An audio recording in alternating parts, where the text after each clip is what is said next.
As the sun rises over the village, the morning mist clears to reveal something completely out of place outside the local ruined mansion, a modern digital camera lying in the dry dirt. It belonged to Ketan and Chetan, two locals who walked toward the ruins the previous night. By the time search and rescue teams scoured the area the next morning, they were gone. A massive sweep of the surrounding landscape turned up no clothing, no tracks, and no bodies. The authorities were immediately struck by a strict spatial problem. The dirt around the heavy doors of the ruin was entirely undisturbed. There were no footprints leading away from the structure, turning an open courtyard into a locked room anomaly. This forces us to move past local village myths and focus entirely on the physical evidence. The recovered camera is the sole objective witness to whatever occurred inside those walls. To figure out how two adult men evaporate without a physical trace, we have to discard our assumptions and look strictly at the digital memory they left behind. The timeline of the video file starts exactly at 11 p.m.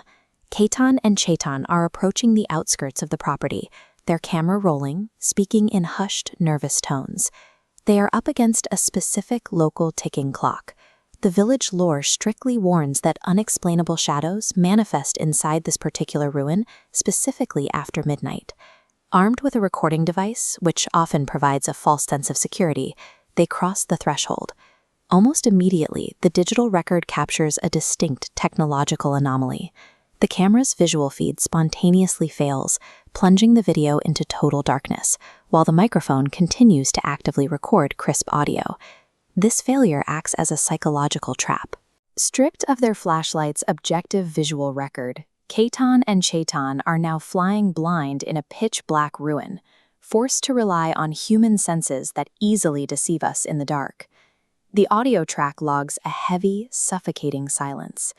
10 seconds later, that silence is broken by a slow, rhythmic crunch of footsteps approaching them from deeper inside the structure. Chetan swings his physical flashlight toward the sound. The beam sweeps across the dark room and finally lands on a decaying, century-old portrait hanging on an interior stone wall. This forensic comparison shows the exact impossibility they captured in that moment. The modern photos of Ketan and Chetan are on the left, and the faces extracted from the antique painting are on the right. The facial structures, jawlines, and biometric points align perfectly. Panic sets in. The audio captures their frantic breathing as they turn to sprint for the exit. But before they can cross the threshold, the massive, heavy wooden door slams shut autonomously. The only exit is gone. In a fraction of a second, the mansion transitions from a passive historical site into an active, inescapable physical cage. The final seconds of the digital file offer no visuals at all. The screen remains entirely black, forcing our attention entirely onto the surviving audio track.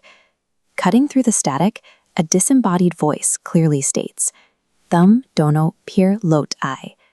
Translated, it means, "You both returned." While doppelgangers or a complex hoax might explain the portrait, the voice adds a layer that defies a simple prank. A hoaxer would need a century-old oil painting with specific biometric matches already in place, and a way to know these specific men were returning when they have never officially visited the site before. This suggests the entry at 11 p.m. wasn't an arrival, but a recurring event. If the timeline bends backward, as shown here, Ketan and Chetan are fulfilling an ancient cycle. The village search found an empty house, but the digital record merges them with two men who were there a century before. The ruined mansion remains a standing architectural mechanism, waiting for the timeline to reset for its next victims.